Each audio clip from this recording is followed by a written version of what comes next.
a.m. in Dubai, and Brent crude oil is trading up 1.5%. It has pared back this sort of early gains this morning in Asia, and it sort of popped up to $90 Brent, but it is now back to 88.50 and sort of absorbing the news overnight of Israel's attack on Iran. Again, sort of breaking through that red line of Israel now directly attacking Iran, as Iran did so last weekend, all triggered by the April 1st events of Israel targeting and destroying a part of the Iranian consulate in Syria, killing a number of senior Iranian military officials. So that's sort of the April drama that we've seen. Peter McGuire, CEO of XM Australia. Peter, these events are happening at a time in which it would appear that all financial markets have run out of a little bit of bullish steam that we've seen of the last 6 months. How much of that is more the reality of the sort of somber oil price than sort of the political dramas in the Middle East? Your thoughts on the whole financial markets running out of steam? Well, Sean, I think, and greetings from Sydney, what we've seen over the last few days as far as US wipeout, I think it's been 5 successive sessions of downside for the S&P and for the NASDAQ. I think the Dow ended up in the green. Today was a washout. If you're looking at what happened in Tokyo, we were down, some of those markets were down 3.5% in Asia trade, and then they've pared back some of those losses. But still, it's been spanked down. China's down. One of the markets was down, I think, 4.5%. So, yeah, I think that was Taiwan. So it's certainly, Sean, strip out the geopolitical. It's just, as you said, I think it's exhausted to the upside. We've seen a lot of choppiness across conversation and to the markets in the sense of, when's the rate cut? Oh, well, it's going to be March. I mean, we could roll our minds back. You and I were talking about it last year and said, oh, we'll have one by the end of 23. You'll have a couple in 24 and probably all done by the middle of the year. Well, we haven't even got off the blocks yet. Larry Summers is saying we're going to have a rate hike. So there's the first part of it.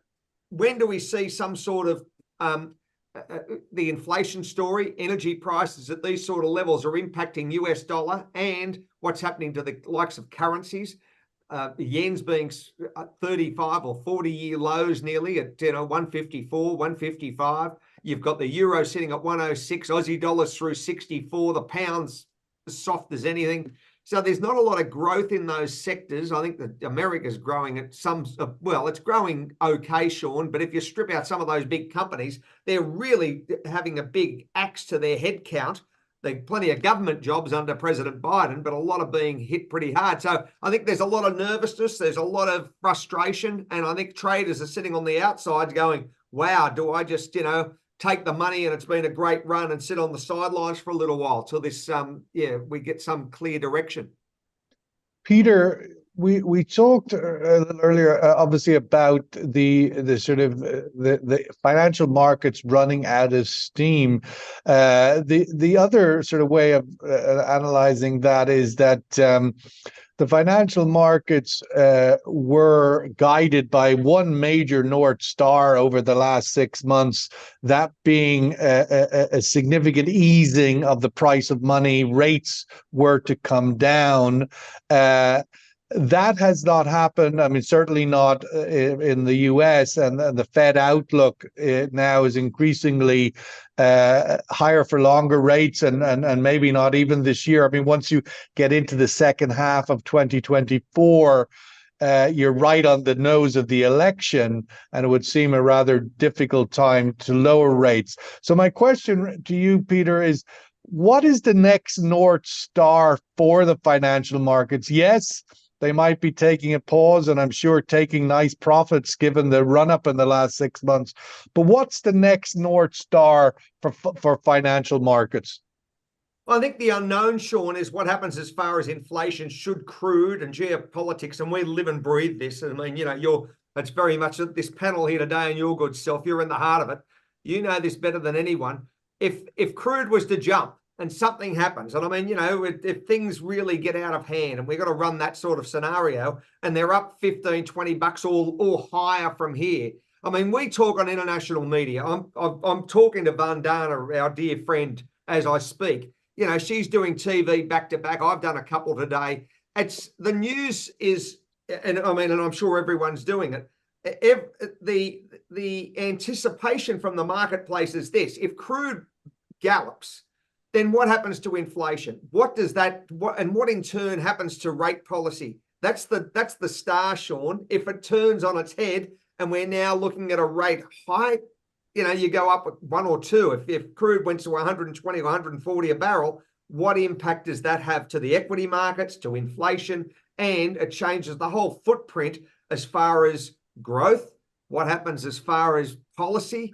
And where does the Fed sit and other central bankers? Because that's the unknown with that higher inflation story. That's the one that really, I think, is, and that maybe Larry Summers is onto something. I mean, he's saying it's a 20% probability. That was last week, probably higher today. Peter, I wanted to get your thoughts on all things safe haven and FX. We've seen the dollar strengthen. Gold is on a tear. It's the only one that hasn't stopped going up, reached another record today, I think. And Bitcoin, of course, has been pulled back a bit, but also has been on a tear. How do you interpret the gold dollar piece? What does it tell you about the wider picture? Well, Sean, I think if you've got to look at first off central bank buying, it's been an enormous appetite. If you're looking at the likes of what China, Turkey, and India have done in the last year, it just shoots the lights out. So there's the first part as far as central bank buying, and it's a common thread across many countries across the world. So their appetite for gold. Don't discount the price of silver either. I think that's probably got more opportunity from a percentage point of view than probably gold has. Gold stood there and now it's at over 2,400 an ounce. So and you've got a relatively strong dollar. So there must be a lot of fear in the market, Sean. You've got retail. Costco, they tell me, are selling $200 million worth of gold, physical gold per month to their customer base across America. So that's retail. And then the appetite is so strong. The man and woman on the street, if you go to India or the likes of where you are, Middle East, but even Australia, people are talking about it. Where do I buy gold? What do I do? Or silver. So the appetite is very strong. US dollar has been the safe haven, and it's that inflation? Is that inflation fear driven ultimately? I mean, the fact that inflation is bedding in regardless of what the central banks tell us. Yes, I think so. I think that's really the hurt on Main Street. People are saying, well, property prices, are they nearly fully capped out? You've seen what gold's done. We had an $1,800 low going back to the early part of October. Here we are 6 months later, and the market's up 35%. So you can't say it hasn't moved. It's moved very, very aggressively. And I think, Sean, the appetite is, people are saying from a safe haven perspective, how does 24 play? When do we see rate cuts? What's happening as far as, because consumers are saying, I've got plenty of skin in the game. I've got a mortgage, brother, or I'm paying car debt, or I've got, university debt for young people. Interest rates are only going up, not down. So there's plenty of hurt there. And people are saying, well, how do I hedge a little bit? And buying physical gold seems to be a common occurrence pretty much across the landscape of investor land everywhere you go. Just to follow up on that, Peter, is yen still a safe haven currency? And I mean, after sort of collapsing to over 150 on the dollar from where it kind of sat as, 100 and something, 105, 104, whatever for most of our adult life, now we're at 150 plus. Is yen still a safe haven? Well, I think, first off, you had negative interest rates, Sean, and then now you've gone back to line ball. So it was a trade, but everyone was short. So Mrs. Watanabe's cleaned up because she's realised they sell the yen, buy the dollar, and it's just been, every day is Christmas. It's been quite incredible from a return perspective. It's been very choppy. We're thinking about, does the yen have intervention? The Bank of Japan, keeps on talking, but they haven't done anything yet. So maybe you're going to see a bounce. But I think the other side of Japan is you've had a roaring Nikkei 225 that shot out 41,000 or so. So it just had that huge run up from 25,000, Sean. Everyone was long Japanese equities. and it's just been one-way traffic. So that's probably where the smart money went, because it was just extraordinary move to the upside.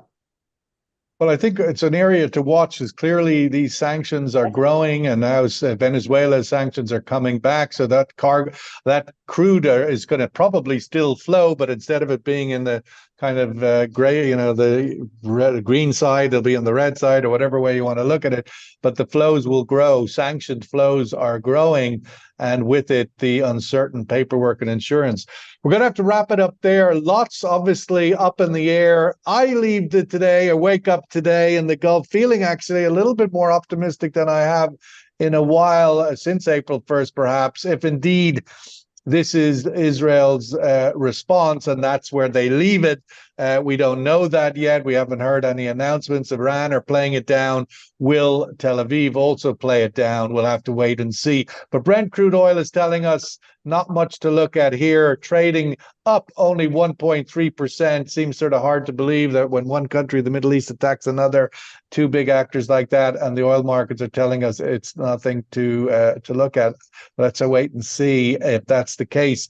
Thank you so much to all of our guests this morning. Michelle Bachmann, I really appreciate or Michelle Weiss Bachmann, I should say. Dr. Aman Nasri as well, of course, in Dubai, and of always Peter McGuire out there on the beaches of Australia. Really appreciate your time and contributions this morning. Have a great day, everybody. All the best. Thank you. Thank you, Sean. Thank you, Bye, Sean. Michelle. See you, Ramon.